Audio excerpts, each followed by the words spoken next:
Tonight on Capitol Journal, the nation's report card is in, and there are promising results for Alabama. We'll walk through the numbers. Congressman Jerry Carl joins us to discuss what the next term in Congress might be like and the battle for majority control. State Representative Steve Clouse discusses the record budget increases in the general fund, plus his campaign to be the next House Speaker. Alabama Port Authority Director John Driscoll talks about the banner growth at the state's port and what the future holds. And Othni Lathram of the Legislative Services Agency explains the effort to recompile and reorganize the Alabama Constitution that will be on the ballot November 8th. All that and more next on Capitol Journal.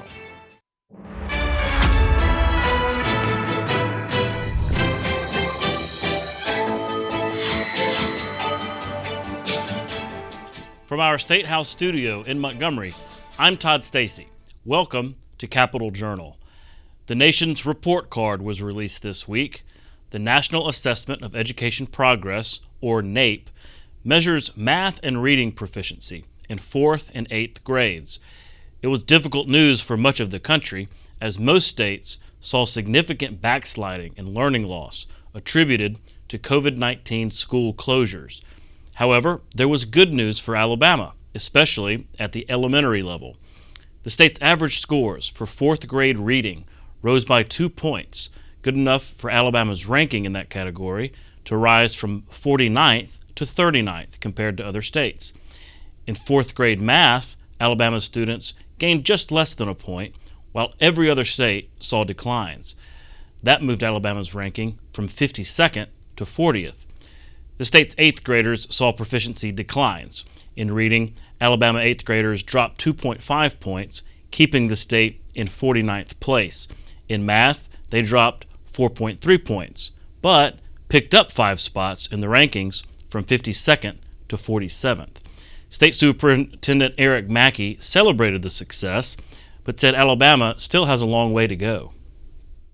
Alabama is one of the few states that showed growth in a time when the nation showed, in many cases, sharp declines. We did have growth in both reading and mathematics in 4th grade. And to us, it is simply a testament of the good work that is going on in our classrooms. COVID was very difficult. It was difficult in Alabama. It was difficult across the country. But we had a group of teachers who held to our very high standards and expectations for students.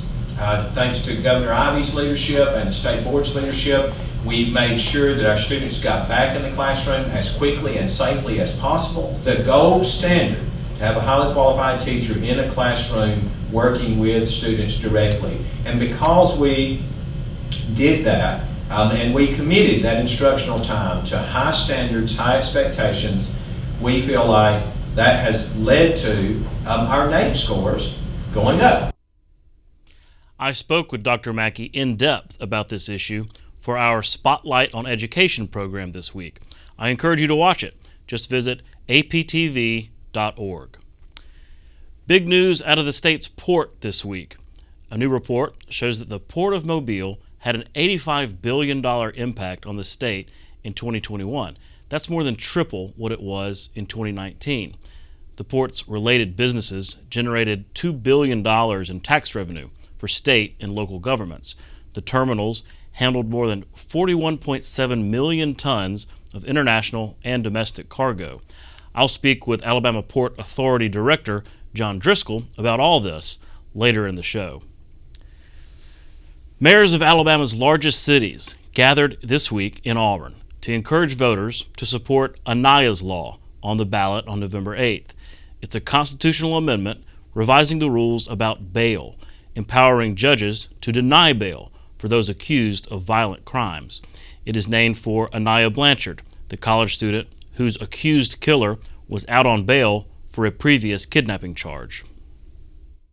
But this fall should have included Aniah Blanchard as well. And 3 years ago, Aniah Blanchard was simply going to the convenience store to get a late-night snack, and she was kidnapped.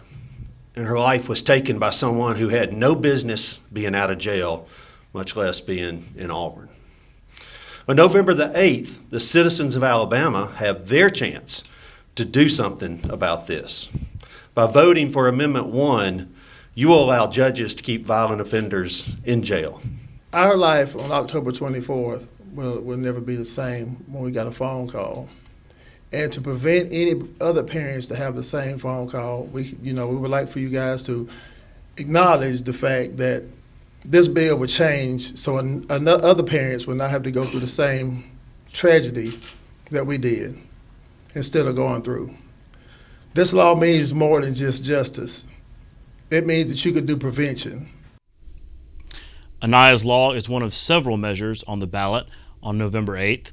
Capitol Journal's Randy Scott caught up with Secretary of State John Merrill to review the various amendments that you'll see on the back of the ballot.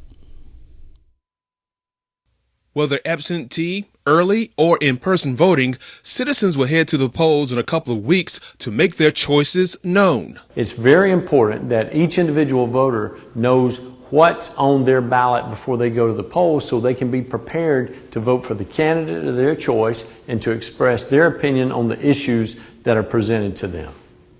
Keeping track of elections in Alabama is Secretary of State John Merrill, who says there are several constitutional amendments on ballots voters need to research and vote on. At the top of the list is Amendment 1, which the Alabama legislature passed and named Aniah's Law in honor of crime victim Othni Blanchard. Once a crime of a particular level has been committed, that individual that is going to be indicted and incarcerated for that purpose, even until the trial occurs, will not be able to be roaming the streets and in a position to create other mischief or chaos or other crimes. Amendment 2 addresses improving broadband service throughout Alabama. Infrastructure improvements in the area of broadband can be introduced in all 67 counties so that all 5 million Alabamians will have the kind of access that they need and deserve. Another proposal is Amendment 10, which suggests making updates to the state's constitution. This actual amendment removes the racist language from the Constitution as it currently exists. It removes outdated laws that have already been replaced that are no longer in effect. It puts certain topic and subject areas together. Secretary Merrill says if any citizens have questions about upcoming elections, contact the Secretary of State's office at www.alabamavotes.gov. For Capitol Journal, I'm Randy Scott. The Alabama Workforce and Wage Gap Task Force met at the State House this week, discussing ideas to create a more favorable work environment. One topic that has proven to be contentious among city and state leaders is whether or not to increase the state's minimum wage. We look at a minimum wage here in Alabama that mirrors federal, which is $7.35. Of course, with inflation, nobody on earth can live on $7.35 per hour. Nobody could have done that 20 years ago. So, one of the keys is, I use the word struggle with state legislation to look at upping the minimum wage. And me as a human resources professional for a manufacturing company, we've certainly moved off of $7.35 per hour. I mean, we have a temporary workforce service that's kind of bottom line, and they start at $12 an hour. And then we get into our regular compensation plan. We get into the blue-collar upskilled that can make up to $30 an hour as a toolmaker. Cognia is a national nonprofit that assists schools in improving student outcomes. At their annual conference and award ceremony, 19 Alabama school systems were recognized for their commitment to excellence. Capitol Journal's Karen Goldsmith has that story. We are recognizing 14 schools with a longevity award, schools that have shared that gold seal of excellence accreditation status for over 100 years. And then also 5 schools and systems of distinction that they have shown a above and beyond commitment to continuous improvement and excellence in the accreditation process. He says Cognia determines the honorees based on the school's learning process, students' level of engagement, and rigorous curriculum. And we even go way beyond the classroom to make sure that a school is well-resourced and managed in an impact in the best interest of every stakeholder at that school and in the community as well. Donna Ash represents one of Cognia's distinguished school systems. But I am proud to say that in Butler County Schools, we're looking at and following the research. So we're analyzing our data. We're looking at what our surveys are telling us from our students and our parents and our district. We're bringing them on board, having those powerful conversations and moving together as a district. We don't have that top-down approach. It really is grassroots. She adds that a teacher's curriculum roundtable is one of their grassroots methods. So it's like an hour chat approximately once every 2 to 3 months, just depending on what the need is. Sometimes they're once a month, where we just open it up for teachers to come in and share, what's going on with them, any questions that they have. Sometimes they ask the district. Recently, someone said, we heard that there were some secret headphones somewhere. If somebody could get us some, and we actually happen to have some access headphones, so we were able to find out who those persons were and get it to them. Talladega County School Superintendent Suzanne Lacey was the Cognia Conference keynote speaker.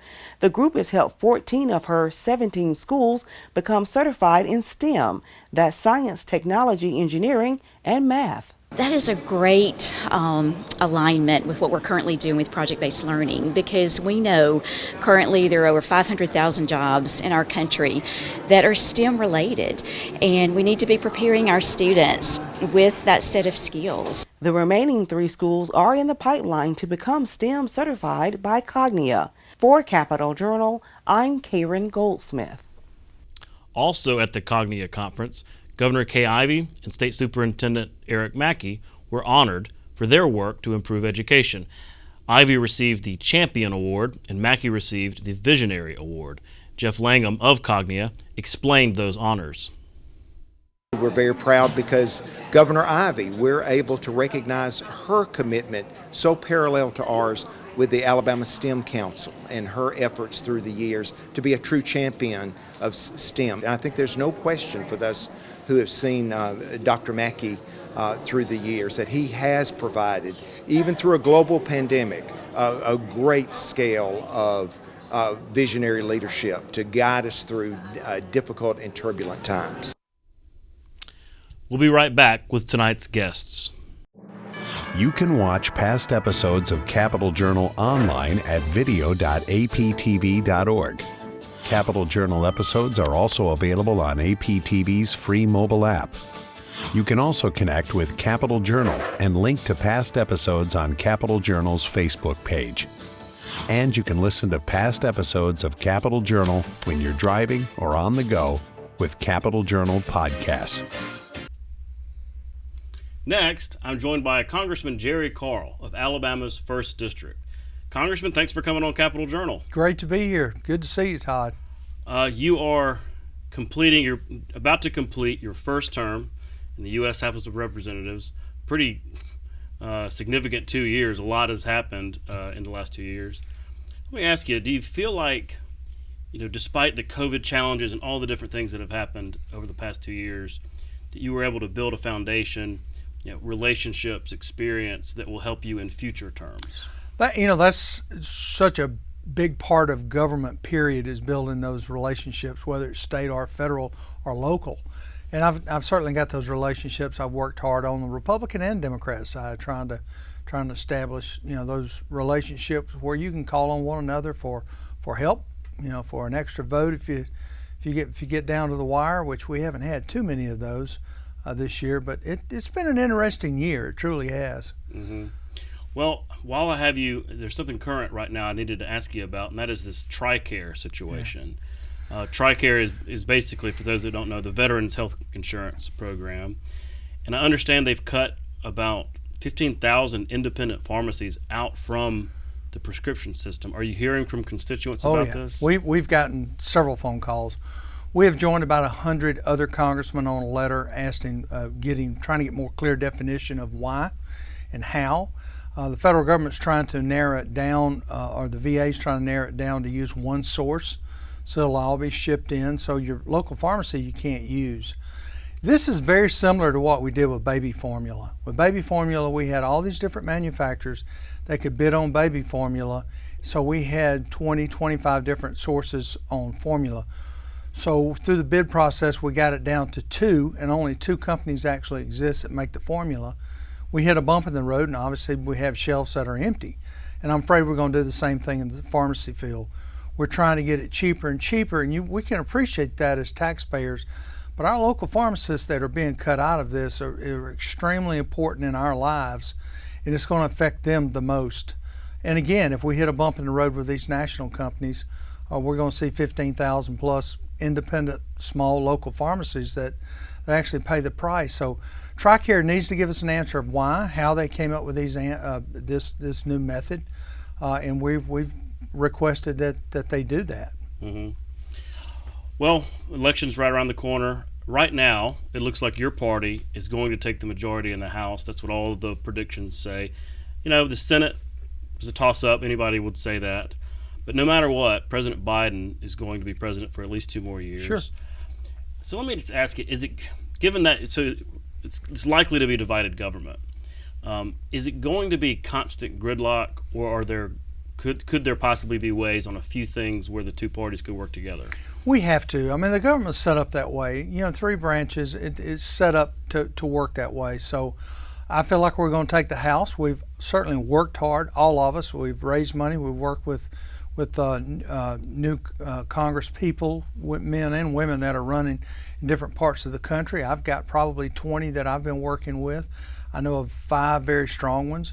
I think we're going to do an incredible job taking the House back, my guess. But everyone's got to get out and vote. The Senate, I think we're going to do well in the Senate. I really think we're going to take probably 52, 53 seats is what we'll hold.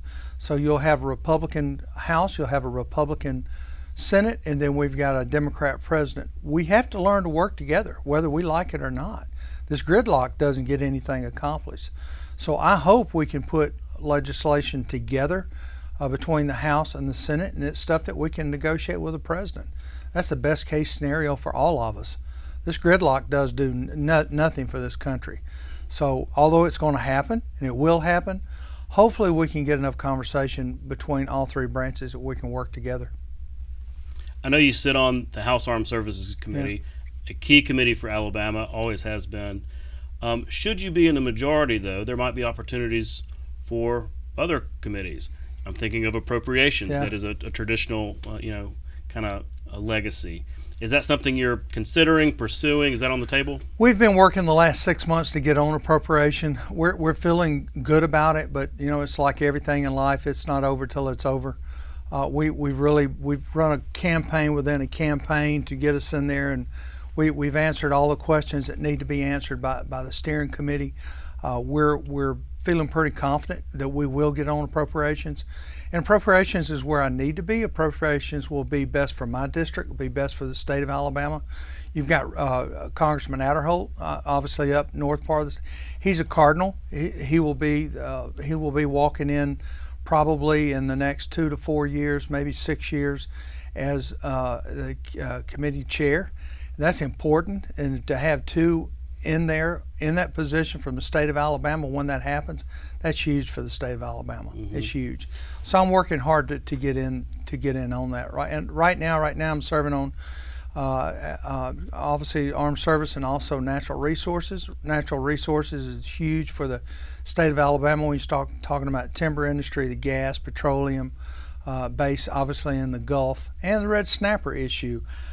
I didn't put that much thought into red snapper until I got in the position I'm in now, and my phones light up over red snapper. It's amazing. Of course, I haven't spent $200,000 on a boat to go out and catch 2 fish, and some of these folks have, so they're pretty passionate about keeping those numbers not just flatline but increase that they can catch. And we've argued that all year long. I've become the red snapper king on arguing the floor. I remember your predecessors, Joe Bonner and Bradley Burns, same thing. Same thing, yeah. Well, it's kind of interesting that you talk about all the committees, and also Mike Rogers probably going to be chairman of HASC. And because we were talking about it down at the Business Council conference about how, traditionally Alabama's Senate delegation has kind of been the heavyweights, and now that is maybe transitioning to the House to carry that leadership role. With Shelby stepping down, it's going to take Tuberville and Katie Britt some time to build up a little seniority. So the House has got to carry the weight. You look at, I was talking about Adderholt a while ago. Mike Rogers is going to become chair of the Armed Service Committee. I tell you, Mike Rogers, he is the best kept secret in this state. He is one of the strongest elected officials in Washington, D.C. He's taken up a lot of time with me. He's really been patient with me these last 2 years, trying to teach me and bring me up. And I'll be there to support him in that role, without a doubt. I'm going to sit down with John Driscoll later in the program, the executive director of the Alabama Port Authority. But wow, big news out of the port, tripling its economic impact. I know that this has been a big focus for Congress, Shelby, and you as the congressman from Mobile. Not just as a congressman from Mobile, but as a county commissioner, we've been working on issues at the port for the last 8 or 10 years. So it's been obviously it's a strong feeder pattern for the entire state. Most people don't realize how much of what you touch in Huntsville actually comes through the port in Mobile. So Shelby and his legacy that he's going to leave behind is the widening and deepening of the channel. Most people don't understand that, but you get these very large vessels. They're a little bit deeper, but they're so wide. So if you can only get one up and down the channel, it cuts your time. What the widening and the deepening does, it allows two to pass. So them to be able to pass, we get to handle twice as much cargo. Pretty simple is that. Driscoll and things that legacy that Jimmy Lyons left for us there, it's just incredible to watch the growth down there. We're just scratching the surface though, and that's what most people really need to focus on. We have got so many wonderful things coming through Mobile. What helps in Mobile helps in Huntsville. What helps in Huntsville helps in Montgomery. It's a continuous chain that we have to keep working together.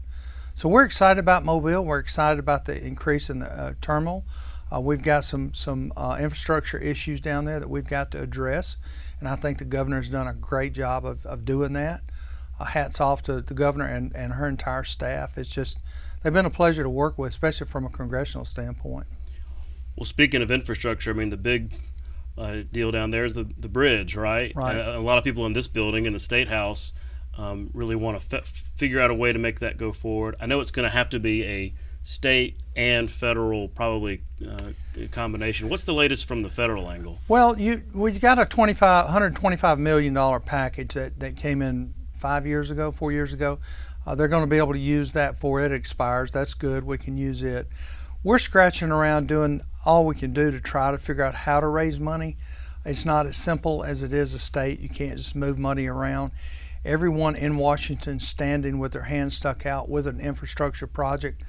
Again, I think the governor and the leadership on both sides of the bay, the counties and the cities, have done an incredible job. All the House members have done an incredible job putting a package together now, and we'll just see where it goes. It's just beginning to move a little bit. I can't give you a timeline on it. I would guess, and it's the largest state DOT project that's ever been let out. So we need to make sure we get it right. And we've been working on it quite a while, so it's not like it just popped up, but they've taken a lot out of the project, trying to bring the cost down. Of course, the cost of everything going up with the recession right now, it's kind of working against one another. But I'm very encouraged with what the governor and of course both sides of the bay local government has put together. Mm-hmm. You mentioned the economy. A lot of people in this building that write budgets are concerned about it. A lot of folks at home wondering, okay, inflation has been up. They've been costing, goods have been costing more. But there's all this talk about what a recession might be like, a true, difficult recession might be like. In your meetings and your briefings at higher levels than we get to be in around here, what are you hearing? What should we expect over the next year? Well, I'm a pretty positive person. I don't like to feed on the negative too much, and I'll assure you what I'm hearing is not good. It's not a good outlook in the direction we're going. We're pouring way too much money, spending too much money. We've got to figure out a way of cutting back. I remember the recession of the 80s, and that's what I refer to it as. I can remember a brother-in-law borrowing money on a house at 21%. And most young people like yourself, you hear that and you go, no, it's true. 25, 26% on automobiles and boats. So it's true. It really does happen. I think the type of economy that we're driving right now is so false that smarter minds than myself can probably control it where it won't get that far out of control. But we've got to get a cap on our spending. We've got to pull it back. We're already looking in our different committees of how we can cut back from a federal level. The states need to do the same. Now, the states right now have got a lot of COVID money, so they're very well stocked with money. You probably won't see it affect them or hit them until a year, 2 years out, when they have to step back to reality and they've spent that money. And they're going to spend it wisely. I mean, you look at some of the projects that are already coming out of the fiber optics going into rural areas, internet, that stuff that's needed. My gosh, it's needed. I live in West Mobile. I do not have internet access. So it's not just a rural problem. It's problems in the suburban area. So these are things we need to be doing with that money, and we're going to do it. But I believe the ripple down effect for the state, you're going to start feeling it probably in the next 2 years. Hopefully we can pull it back and control it where it won't be much of an effect statewide. But it's not looking very promising, especially with this administration. They want to throw money. They want to buy as many votes as they can. That's what this is all about. They're just trying to throw money out there instead of trying to be good governors of money. Let's look and see how we can get energy prices back down. Shutting down our drilling industry is not going to bring prices back down. So these are some of the things that after the election, 22, when we take the House, these are some of the things we're going to be laser focused on. The very first thing we're going to do right out of the chute, those 87,000 IRS agents that the president got pushed through, we're going to try to defund that. We're going to stop it. We don't need a bunch of IRS agents going and putting a squeeze on all the small businesses, and that's what that's targeted as. Don't believe for a second they're going after the large corporations. They're going after a small businessman, the moms and the pops, and we're going to defund that. Then we're going to start focusing on energy. How can we get back into the energy business, get energy independent in this country? It's extremely important. Saw an article yesterday. We've got 25 days of resources in diesel fuel. That covers our commercial industry. That covers our national defense. That's everything. 25 days is all we have in reserve. That's unheard of. We can't do that. We need to be drilling. We need to be doing it properly, and we can do it, but we've got to cut back on some of these rules and regulations. We'll never see another petroleum refinery built in this country if we don't cut back on some of the rules and regulations from the federal government standpoint. And everybody says, oh, well, the environment. I come from the time when you changed oil in your car and you take that oil and pour it down the fence line to kill the weeds. That was normal. Where corporations would dump their chemicals in the river system to take it on out to sea. I mean, we have come so far from an environmental standpoint, but just to completely shut the petroleum industry down, the fossil fuel industry down, is going to kill us. It's going to kill us. Look at the state of Alabama. We stand to benefit the most from electric car industry. We have 6 manufacturers of electric cars in this state. 6. We have one that manufactures trucks. We have one that manufactures buses. So we stand to benefit the most, not to mention Coosa County and the graphite mine that we're developing there. The technology between Huntsville and Tuscaloosa and Auburn. I mean, everything points to Alabama to be the leader in this industry. But the technology is not there yet. So we've got to keep developing our fossil fuels. We have to keep planning for the future. Well, we're out of time, but Congressman, I really appreciate you stopping by. You were passing through town, very generously offered to come in. I'll have to make it a regular event. Absolutely, That's okay and I'll come up to D.C. next year. All right, sounds good. Thanks. Thank you. Appreciate it. Sorry. We'll be right back. You're watching Alabama Public Television.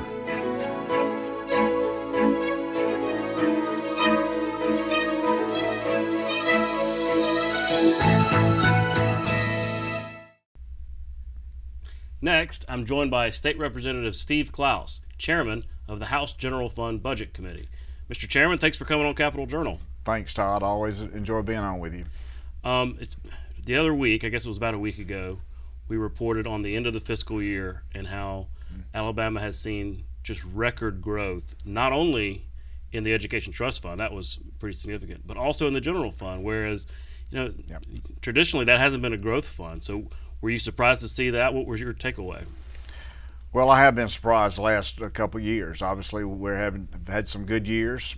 We've had just a tremendous inflow of federal dollars due to the pandemic, and we've been able to maintain that growth. Of course, I think there's some storm clouds brewing, and we've got to be cognizant of that as we go forward. The general fund budget is not like the education budget from a growth and tax standpoint. Education budget has the sales tax and income tax that really help that budget during good times. Of course, it can turn on a dime on you in bad times. The general fund is more of a hodgepodge of different taxes, from alcohol taxes and tobacco and lodging tax, interest on deposits, insurance premium tax, those type things that they sort of say stable, but they don't really grow very much. So in a downturn, if we have this downturn, which I think most experts realize that we're probably in for some tough times the next couple of years if interest rates stay like they are, I don't think that the general fund budget will go down very much as far as revenues.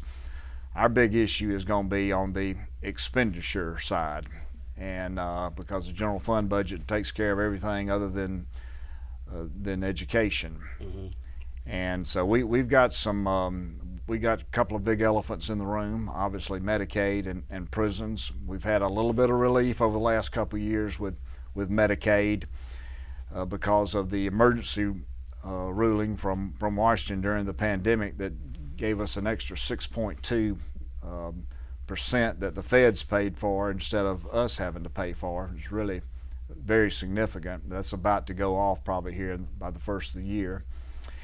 And we'll have some big increases on Medicaid probably. Mm-hmm. The prisons, we passed our prison legislation as far as the funding part to build the 2 mega prisons, and it's going to take 3 or 4 years to do that. We've got had the bond issue that didn't quite sell as many bonds as we wanted to, not because of the protest around the issue, but because of the economic environment where it's just hard to sell bonds right now, long-term bonds, when people can do better with short-term instruments. Mm-hmm. So we've got some issues coming up as usual with the prison system that's going to hit us there on the expenditure side. While I've got you, I know it's a long way till the legislative session. It's not until March, but you've got another tranche of ARPA money, American Rescue Plan Act money, to spend. Have there been discussions between you, the governor's office, the Senate? Any projections this far out for what it's going to be spent on? Right. Well, nothing formally. We're still waiting to get some guidelines from the Treasury Department. They'll be a little bit more stringent this time than the last time when you were able to use what we call the lost revenue portion, which state of Alabama, based on the calculations from the Treasury Department for all states, our calculation was around $535 million that we could use for lost revenue that really gave you a lot of discretion on what you could use it for. That's basically was saying, what you would have brought in if COVID-19 had never occurred. So we spent most of that money the last time. We'll be able to calculate one more time on that, but I don't think it's going to generate very much fun. So most of the guidelines are spelled out, particularly water and sewer, rural broadband. Those two that I've already funded a good bit into that, and there will be more from the infrastructure plan that Washington passed last year for those two areas there.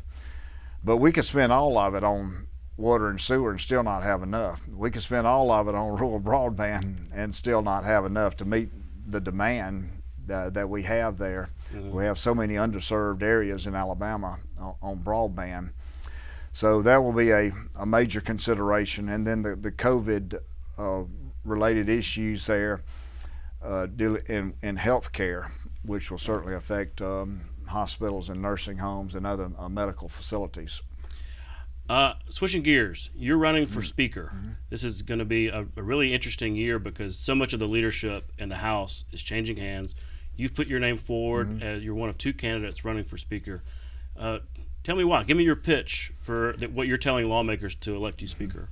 Well, of course, this is my 28th year. I've served 7 terms, and I'll be, myself and Jim Carnes will be the longest serving legislators starting in this new quadrennium. So I feel like I have the experience, particularly over the last 10 years, dealing with the general fund budget and dealing with the budgets. Also, I feel like I have the experience from the standpoint of when Republicans gained the majority, because I was in the minority for 16 years, of taking on some very big tasks back in 11, 12, 13, when we had so much pent-up demand on some changes that we had been advocating for years, stuff like the rolling reserve fund. That has probably been the best piece of legislation that we've passed since I've been in the legislature. We were averaging proration once out of every 3 years in the education budget before we put this rolling reserve in place, and it was a heavy lift. It's not easy to do. People want to spend, or some folks want to spend all that you got instead of putting some aside for the next year. And when we did that, it was some bad economic times. It's better to do it during good economic times. But anyway, we bit the bullet and did it, and we haven't had proration since. Other issues like the checkoff bills, the banning of double dipping, and some other issues were very controversial. The Accountability Act back in 2013, very controversial, about led to some fisticuffs among some lawmakers. So, I've got the experience from dealing with those tough issues, and I think one of the main things for a speaker to do is to be able to help the membership achieve their goals within their districts. And I think I have a knowledge of some past issues that they may not realize at first might be some hot spots that they might not be able to navigate, and to help them maybe to navigate some of those issues on their priorities that they may have. So I just think I have that experience to be able to do that. It's interesting because, it isn't an election, right? You're elected amongst your caucus, and then eventually by the body. So you've essentially got a campaign, right? That's correct. When you're talking to those members of your caucus, what do they say that they're looking for in a speaker, given that there's going to be a change in leadership? Well, I think the main thing, they want fairness. Of course, they're looking after their districts, and that's what they need to. Well, we all have districts of 47,851 constituents, give or take 5%. And that's their main concern there, that they'll be given a fair shake. And so I try to reassure them that they will have that with me. Mm-hmm. Well, we're out of time. Good luck in the race. I should emphasize that we did also invite Nathaniel Ledbetter, your opponent in the race. He couldn't come on this show, but we'll have him on in the future. But thanks again for coming on Capitol Journal. I appreciate it. Thank you. We'll be right back. You can watch past episodes of Capitol Journal online anytime at Alabama Public Television's website, aptv.org. Click on the Online Video tab on the main page. You can also connect with Capitol Journal and link to past episodes on Capitol Journal's Facebook page. Next, I'm joined by John Driscoll, Director of the Alabama Port Authority. John, thanks for coming on Capitol Journal. It's my pleasure. Thanks for having me, Todd. Well, it's a big week for y'all. Big news coming out of the port. This report showing an $85 billion economic impact, and maybe bigger news that has tripled in just 2 years. Tell me, what's going on at the port? Yeah, no, it's a lot of great news. As you said, the last study we did was back in 2019. So just 2 years, tripling the economic value number is fantastic. It's a $53 billion increase over what it was. So it's just a lot of good, positive activity through the port, supporting all the different businesses through the port. Probably a lot of the main impact was the container growth that we've had. We've been the fastest growing container facility in the United States for the past 5 years. Just this year we're on track to do about 14% increase of what we did. And when you have those type of commodities coming through your gateway, it only impacts that number even more. So, but there's a lot of other great things going on. There's a lot of investments that have been happening long before I took the role over. So a lot of these things are really starting to come to fruition that are impacting certainly the businesses through all 67 counties of our state. I was going to mention that because in that press release that y'all sent out, you mentioned it's not just Mobile. The port impacts the whole state because products from all over the state are coming there and going right from the port. Right, exactly. So we support businesses, whether it's forest products, the coal industry, finished products that are throughout the state, the automobile industry. So those, as you know, are throughout our state, and a lot of those businesses utilize our gateway to move their products. I know there is a big dredging project going on. Yes. To deepen and widen the shipping channel. Right. Tell us why that's important. Yeah, that's critical, and that's really, I think, is what put us on this glide path to be able to expand and grow. That happened through really the fine efforts of certainly port staff, but our Senator Shelby was really, I think, the stalwart that made that happen, and it was done in record time to get the funding for that. So that's a $366 million project, of which the state is contributing about 25% of that, up to $150 million. For that particular project. And it's critical because we'll be the deepest water port in the Gulf of Mexico, and it'll basically allow the port to be even more efficient and more effective in handling the larger ships. Ships have gotten larger. The container ships have gotten huge vessels, so we'll be able to handle those ever larger vessels through our gateway, and whether it's steel, containers, coal ships. And it really is important for our customers and people that use the port because they'll be able to have more cargo on those ships, and they'll be able to have the commodities and the efficiency associated with bigger movements of product. Mm-hmm. Well, I remember that investment from the state because it was during the Rebuild Alabama effort, and there was some debate about, okay, wait, we're going to dedicate this money toward the port, and some lawmakers questioning, well, that's just Mobile getting some of this, and I think they came to a good place saying that, no, this is an investment for the state. Yes, no doubt. And the vision that they had, and I wasn't in the position at the time, but the vision that they had to see through that, and to see that it's not, we're Alabama's port, right? We're not just in South Alabama. We touch all 67 counties, and our mission is really to reach out even further, right? We want to get into other parts of the state, the central and northern part of the state, even in a bigger way than we currently do. Well, speaking of that, I know that this intermodal facility that's being constructed here in Montgomery is a big deal.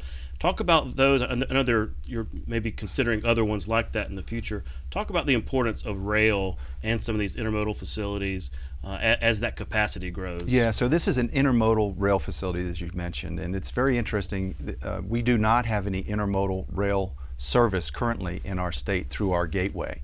So this will be the first venture into that to offer customers another option of not just moving it on our interstate system, but getting it off the roads and putting it onto a rail network.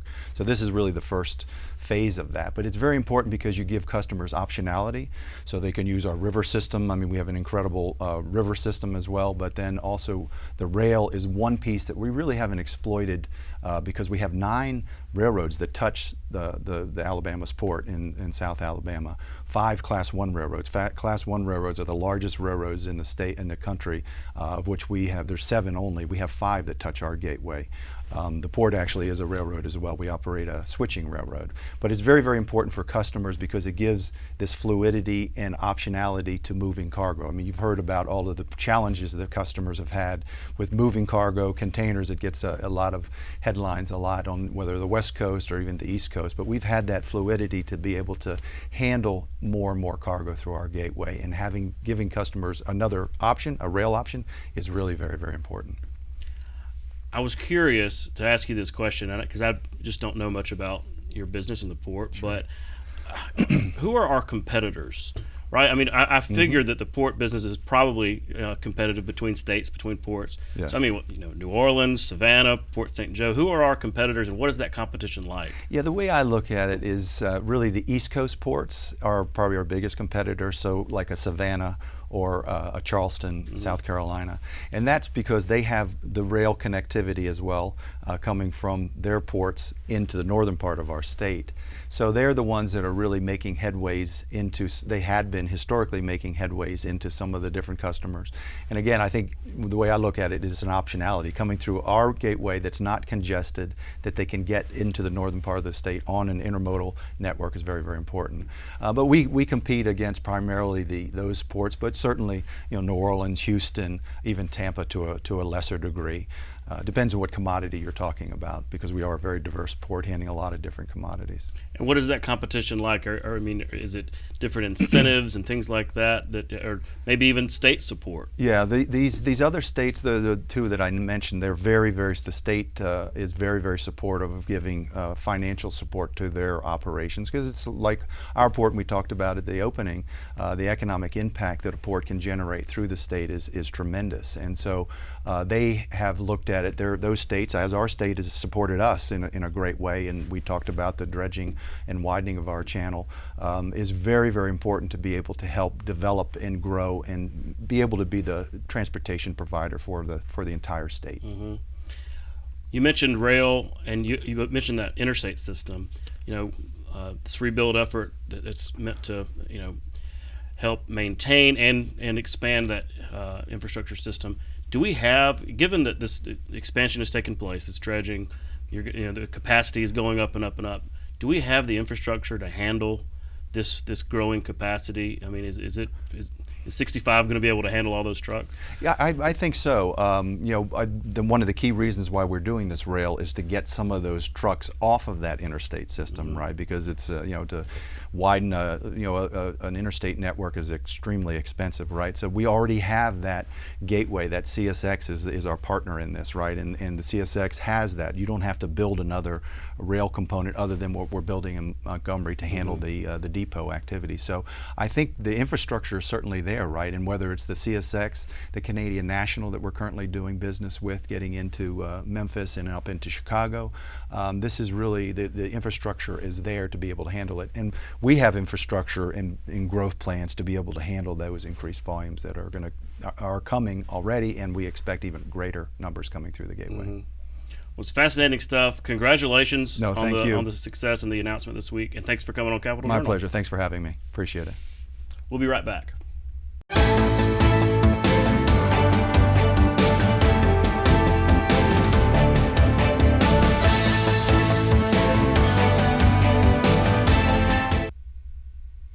Next, I'm joined by Othni Lathram, Director of the Legislative Services Agency. Othni, thanks for coming on the show. Yeah, thanks, Todd, for having me.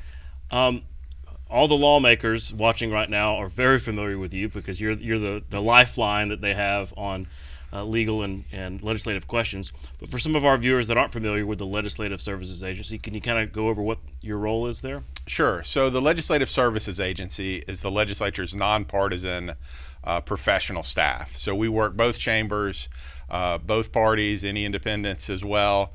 And we provide all the bill drafting services, all the legal analysis the legislature needs, and then also the functions that are done at Congress by the Congressional Budget Office. So budget forecasting, preparing the budgets, tracking agency spending, all of that from the legislative angle. I understand there's a new legislative drafting system that's going to debut this next session. There is, and we're pretty excited about it. So our current drafting system has been in place since the mid-90s. It's gotten pretty quirky, is the nice way to put it. And so this one should work a lot better. Folks should already have seen for the last year our new website, which is kind of the front end of that. Now this is the behind-the-scenes part. But there will be some changes in how the bills look. The two biggest being we're going to continuous line numbering. numbering. So instead of each page starting over with lines 1 through 27, it'll be 1 through however many total lines are in the bill, which is a huge improvement when we're talking about amendments or trying to help people quickly find an issue that's being talked about. And the second thing, the paper versions will still be black and white, but the online versions will be color redlining for amendments and changes to the code, so people will be able to see a little bit easier exactly what's happening and what's being changed. Yeah, I'll look forward to that. That'll be a big improvement. I wanted to have you on because these constitutional amendments are going to be on the ballot and on the November 8th election, and you've been very involved in these. I want to talk about the recompilation. This is the ambitious project to not only remove racist language, but to recompile Alabama's Constitution. Can you talk about the process for getting up to this point and kind of the stakes for this being on the ballot? Sure. So this is a huge deal, Todd. As you know, our 1901 Constitution has been amended 978 times. Is that it right there? This is it. This is actually just the statewide provisions. And this kind of tells you how difficult it is to navigate. You know, I live in this daily, and I got a lot of notes to myself and a lot of history kind of at my fingertips here. And so it's been amended 978 times, and to the average citizen, it's really hard to navigate. And so the first thing the recompilation does is it kind of puts into place those 978 amendments. A lot of language has been repealed, a lot of language has been added. All of it is out of context in the official version currently. You got to make it through 270 some odd sections in 1901 and then the 978 amendments to know what's happened. In 2003, the legislature authorized a statutory recompilation, but that was never voted on by the voters. It was never ratified. So we had a starting point, and it's something that lawyers, judges, legislators have been familiar with for almost 2 decades, and that's actually what this volume is the statewide provisions of that. But this gives us the opportunity to take that next step, get it ratified, and actually have that be our governing document. And that process required a constitutional amendment. So people may remember in 2020 they voted to ratify pretty overwhelmingly the process that became Amendment 951. And that amendment charged the Director of Legislative Services to bring a proposal to the legislature in 2022. And that proposal was limited in what it could what it could do. 1, recompile, placing the 978 amendments. 2, remove racist language. 3, consolidate economic development provisions, and 4, organize the almost 750 local constitutional amendments. In the intervening time, in 2021, there was a 10-person committee, 6 members of the House, 3 members of the House, 3 members of the Senate, and 4 attorneys who kind of specialize in constitutional law. And they became the sounding board for us and what we were going to propose in 2022. That committee had 5 public meetings, extensive public comment period, had a good bit of testimony and a very extensive written amount of testimony that was provided. And that committee kind of helped settle on what the proposal would be. First and foremost, on the recompilation piece, we decided to start with that 2003 statutorily authorized product, which helped us get a long way towards being prepared to make the proposal. We decided not to consolidate any of the economic development provisions. You know, almost 100 of our 978 amendments relate to economic development, but there was a concern that so many individual projects were tied to a specific amendment that even though they were duplicative, we didn't want to create any risk or cause any concern that we were undoing any past projects. So we left that alone. On the local side, we've proposed a system. It'll be a second volume of the Constitution that's organized first by the 67 counties and second by common topics. So as an example, every county that's got a constitutional amendment dealing with their court system or court costs would be in Chapter 2 of those 67 different counties. So a person could very quickly find what a county has done on any specific area. And then on the racist language, we have 3 proposals included. The first is a change to Section 32 of our Constitution, which is the equivalent of our 13th Amendment prohibition on slavery. And there's a phrase in that, Todd, that talks about involuntary servitude still being allowable as a punishment for crime. And it's that clause that really was the backbone of the state's criminal leasing system in the late 1800s, early 1900s. It was a predominantly race-based practice of leasing convicts out to private industry. And while we haven't done that in nearly 100 years, that language was still in the Constitution, and we decided to take it out. Now, we did a lot of research, and we don't have any concern that legally that affects our current criminal justice system in any way, or the prison industries and other things that happen in our prison for job force training and development for our inmates. Real quick while I've got you, 'cause Sure. we only have a little bit of time left. So this is on the ballot. It's actually on the front of the ballot, but there's a companion amendment on the back of the ballot. Can you talk about that a little bit? Sure. So yes, the recompilation itself will be after the last candidate and before the other constitutional amendments as a standalone vote. And then we have Amendment 10, which is a companion, and that amendment allows us to place any of the other ratified amendments from this election cycle so that we don't have amendments immediately on day one if we ratify the new Constitution. And secondly, it gives effect to any judicial decision that's related to an unchanged provision of the Constitution and says those judicial decisions carry forward as settled law under this new Constitution, and there's no argument that somehow re-ratifying them at a later date changes the outcome of how those cases were decided. Interesting. Well, a lot to think about for the November 8th election. Othni, thanks again for coming on Capitol Journal to explain all this. Yep. Todd, thanks for having me. We'll be right back. You can watch past episodes of Capitol Journal online anytime at Alabama Public Television's website, aptv.org. Click on the Online Video tab on the main page. You can also connect with Capitol Journal and link to past episodes on Capitol Journal's Facebook page. That's our show for tonight. Thanks for watching. We'll be back next Friday night at 7:30 right here on Alabama Public Television. And don't forget, our latest Spotlight on Education episode will re-air this Sunday at 2 p.m. and again Tuesday night at 8 p.m. For our Capitol Journal team, I'm Todd Stacy. We'll see you next time.